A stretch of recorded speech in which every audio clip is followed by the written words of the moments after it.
beredar informasi yang menyebutkan bahwasanya ketika seseorang mencampurkan garam dapur ke dalam masakan ketika dimasak, maka garam dapur tersebut akan menyebabkan hipertensi.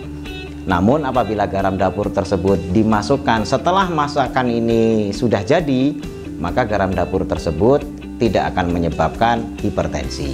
Apakah demikian? Perlu diketahui bahwasanya garam dapur itu rumus kimianya adalah NaCl atau natrium klorida, di mana yang berperan menyebabkan tekanan darah itu menjadi naik adalah komponen natriumnya. Fungsi natrium di dalam tubuh salah satunya adalah bagaimana dia bekerja untuk membantu pompa jantung sehingga jantung itu bisa bekerja dengan optimal. Ketika kadarnya meningkat, maka tekanan darah pun juga akan naik, sehingga dokter menganjurkan bagi penderita hipertensi mengurangi asupan natrium. Nah, dalam hal ini garam dapur rumus kimianya adalah NaCl atau natrium klorida. Adapun natrium klorida dicampurkan ke dalam makanan ketika dimasak ataupun sesudah dimasak, rumus kimianya tidak berubah, sehingga efek dimasukkan ke dalam masakan ketika sedang dimasak ataupun sesudah dimasak sama saja, selama itu adalah komponen natrium. Sehingga tidak benar garam dimasukkan ketika pas memasak atau sesudah dimasak akan menyebabkan perbedaan efek, karena komponen rumus natriumnya tidak berubah sama sekali ketika memasak ataupun sesudah dimasak.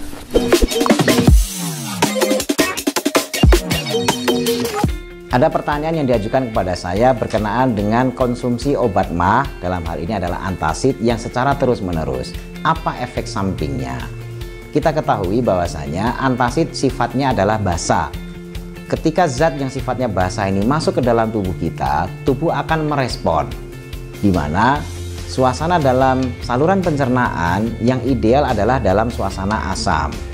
Ketika ada cairan yang sifatnya basah masuk ke dalam tubuh kita, maka saluran pencernaan akan merespon dengan memproduksi asam lambung yang lebih tinggi.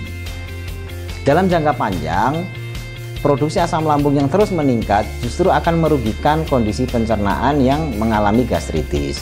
Sehingga dalam hal ini, kalau konsumsi cairan basah dari antasid ini terus-menerus, justru akan menyebabkan feedback yang tidak bagus buat pencernaan kita. Seharusnya konsumsi antasid, cairan basah yang masuk ke dalam pencernaan kita, hanya dikonsumsi ketika perlu saja. Tidak dikonsumsi terus-menerus yang ujung-ujungnya akan merugikan pencernaan kita sendiri.